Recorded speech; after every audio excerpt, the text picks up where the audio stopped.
आज मुझे पता चला कि तेरे इस मासूम और भोले चेहरे के पीछे एक शैतान, एक भेड़िया रहता है। मास्टर चिल्ला मत। तू मोहब्बत में मिटा जरूर है, मगर मोहब्बत के फलसफे को नहीं समझा तू। बहुत ऊंचा फलसफा है, और मैं यहां तेरी शरारतों को रफू करने आया था। तेरी बदतमीजों को रफू नहीं कर सकता मैं।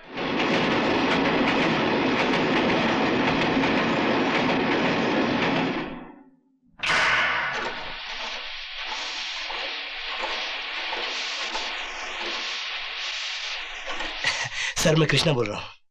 कृष्णा? ओ कृष्णा, कैसे हो? ठीक हूँ सर। पूजा से बात कर सकता हूँ? अरे भाई, बड़े आदमी बन गए कि अभी तक वही कुत्ते हो जिसे घी हजम नहीं होता?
दर्शन और तिलक के लिए आप टाइम निकाल ही लेते हैं। तिलक लगाने से मेरे अशांत मन को बड़ी शांति मिलती है पंडित जी।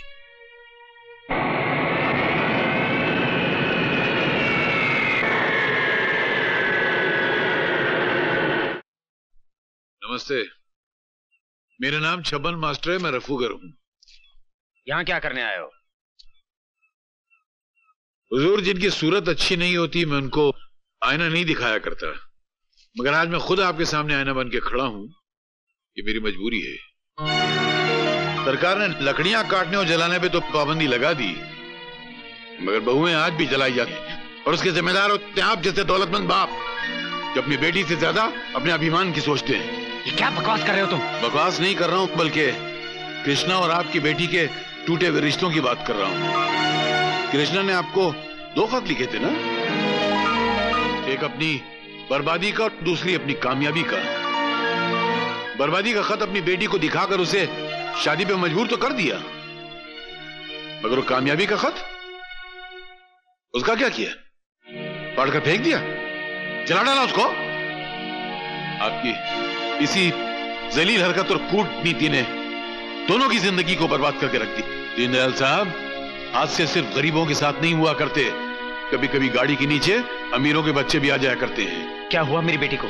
कुछ नहीं हुआ, सिर्फ उसके शौहर ने उसको घर से निकाल दिया है। जुर्म आपने किया और गुनहगार वो साबित हो गई आपकी वजह से। तो तुम क्या कहना चाहते हो? मैं उस भीख मंगे को अपनी बेटी सौंप देता? कृष्णा ना आज गरीब है ना उस दिन गरीब था जिस दिन आपने अपनी बेटी को डोली में विदा किया था। एक आपकी न परखने वाली निगाह ने पूजा को उसके पति और उसके प्रेमी दोनों की निगाह से गिरा दिया। ये नाती मुझे आपके विचारों, आपके ख्यालों, आपकी बड़प्पन से। खामोश! तुम क्या मुझे यहाँ जलील करने आए हो? खुदा का शुक्र मनाओ कि आज बकरी ईद नहीं है, वरना कुर्बानी का जज्बा लेकर आता। लेकिन मजबूरी तो यह है कि हमारे यहाँ हराम जानवरों की कुर्बानी मंजूर भी तो नहीं है। लानत है।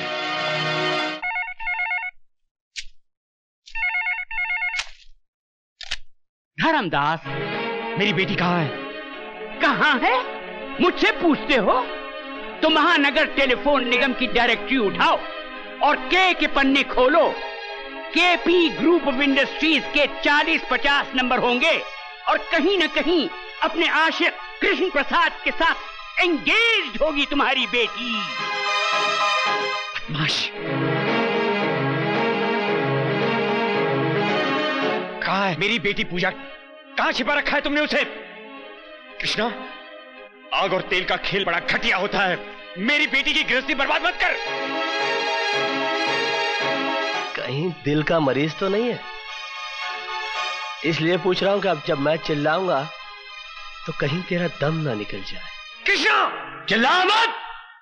ये सवाल मुझे तुझसे पूछना चाहिए था कि मेरी पूजा कहाँ है, मगर मैंने तुमसे पूछा कि तुमने उसकी शादी किसी और से क्यों कर दी। चाय की खेती करने वाले अमीरजादे, जितनी तुम्हारी साल भर की कमाई है उतने रुपयों के सर्फ और साबुन से मेरी हवेली के फर्श धोए जाते हैं।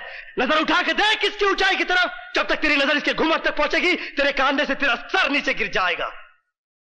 तू क्या समझता है कि मैं यहां पर बैठा पूजा की जुदाई का शोक मनाता हूं, उसका मातम मनाता हूं? नहीं, टाइम नहीं है अपने पास। यहां पर पूजा तो क्या, उसकी यादों को भी आने की इजाजत नहीं।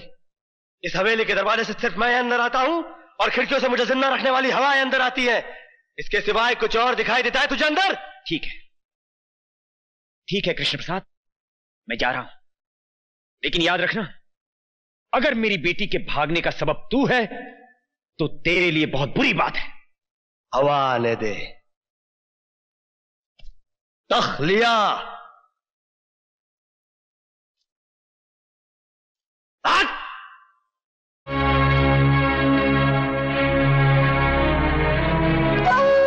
हुजूर, आपने जैसा मुझसे कहा था मैंने वैसा कर दिया। दीपक को जेल भिजवा दिया। रामा रामा। हुजूर, आपसे एक बात कहना तो मैं भूल ही गया। उस दिन पार्टी वाले दिन दीपक की पत्नी मेल देखने आई थी, आपके चैम्बर में घुसकर अपनी तस्वीरें देख रही थी। मैं अचानक वहां पर पहुंच गया, मुझे देखते ही उसके चेहरे का रंग बदल गया। मैं समझ गया कि आपने मेरी जगह दीपक को क्यों दी थी। रामा रामा।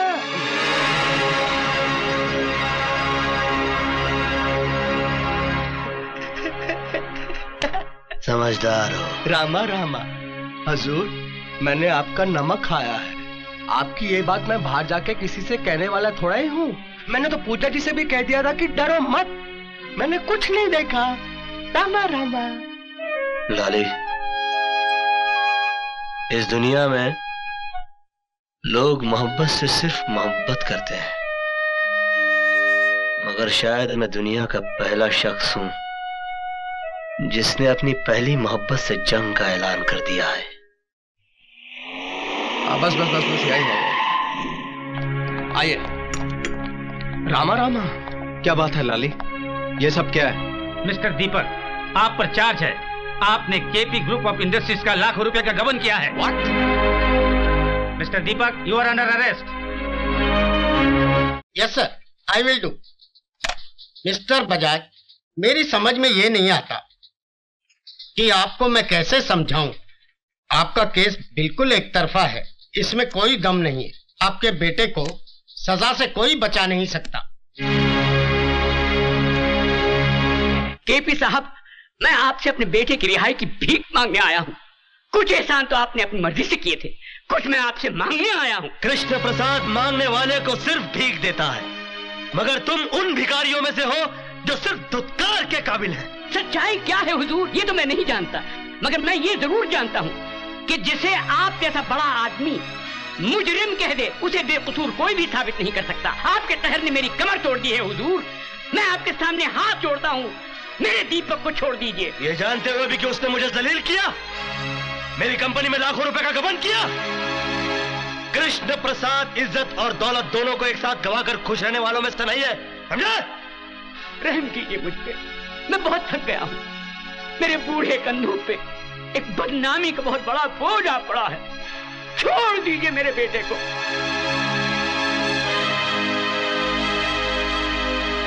ठीक है, मैं तुम्हारे बेटे को छोड़ देता हूं, तुम अपनी बहू को मेरे पास भेज दो। कृष्ण प्रसाद, कमीने! ये किसी गरीब की गर्दन नहीं है, एक टाइकून का गिरेबान है। उड़ा के बाहर फेंक दो इन्हें। कमीने! पहले मेरे बेटे को फंसा दिया, अब मुझसे मेरी बहू मांगता है। अबे मैं तो तुझे देवता समझता था और तू निकला सिर्फ एक आदमी, और वो भी एक नीच और गिरा हुआ आदमी। मिट जाएगा तू, बर्बाद हो जाएगा तू। लोग थूकेंगे तेरे इतिहास पर और लानत भेजेंगे तेरी हस्ती पर। ये मेरी बद्दुआ है तेरे लिए, समझे? ये मेरा श्राप है तुझे, कृष्ण प्रसाद।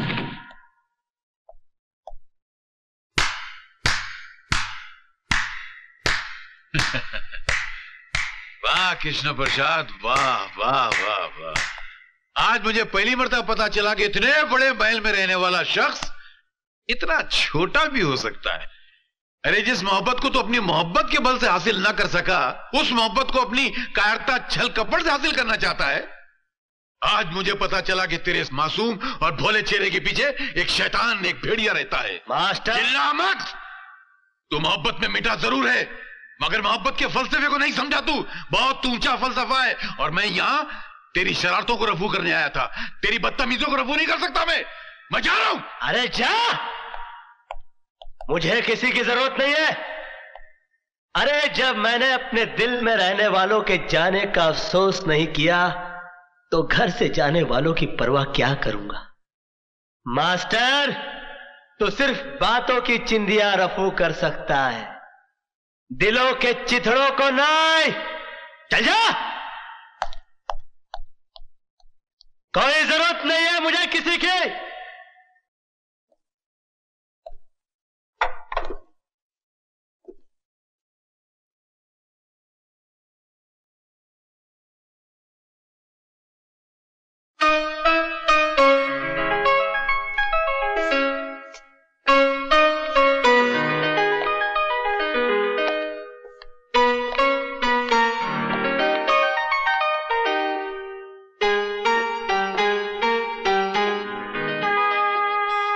मैं आ गई हूं केपी साहब, मगर ये मत सोचना कि मैं तुम्हारी मर्जी से आई हूं। मुझे यहां मेरी मजबूरी लाई है। पति पत्नी के लिए भगवान होता है, और मैं अपने पति के लिए कोई भी कुर्बानी देने के लिए तैयार हूं। बोलो, उन्हें छोड़ने का क्या लोगे? बोलो, जवाब दो। तुम्हारा ईमान धर्म तो बिजनेस है ना? बोलो, क्या उतारूं? कंगन,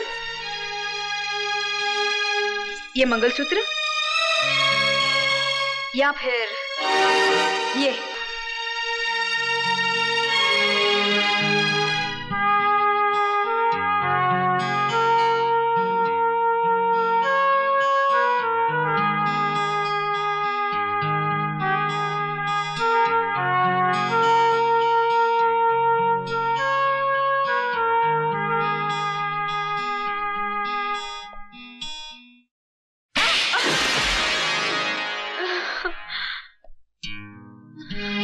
तुम क्या समझती हो मुझे तुम्हारे जिस्म की जरूरत है? तुम्हारे शरीर की भूख है मुझे?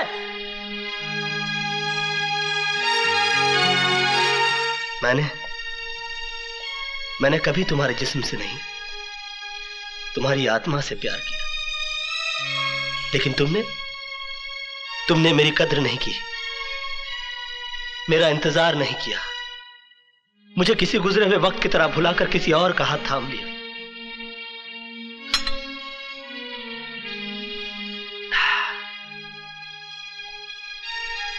प्यार हम दोनों ने किया, मगर तड़पना सिर्फ मेरे नसीब में आया।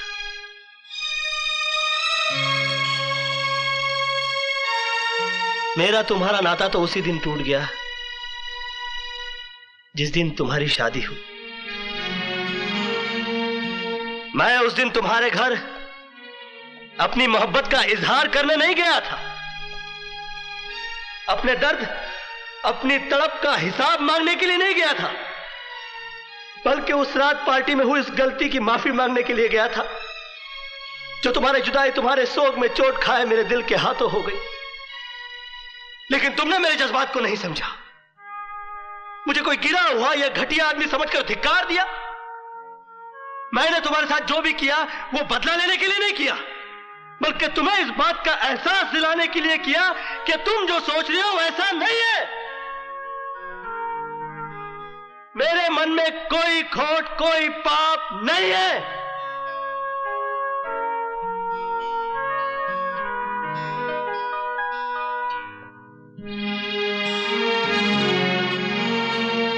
मोहब्बत का दर्द बड़ा जानलेवा होता है पूजा जी। मैंने तो तुम्हें माफ किया, मगर दोबारा कभी इंसान का जन्म मिले तो मोहब्बत जरा सोच समझ कर कीजिएगा।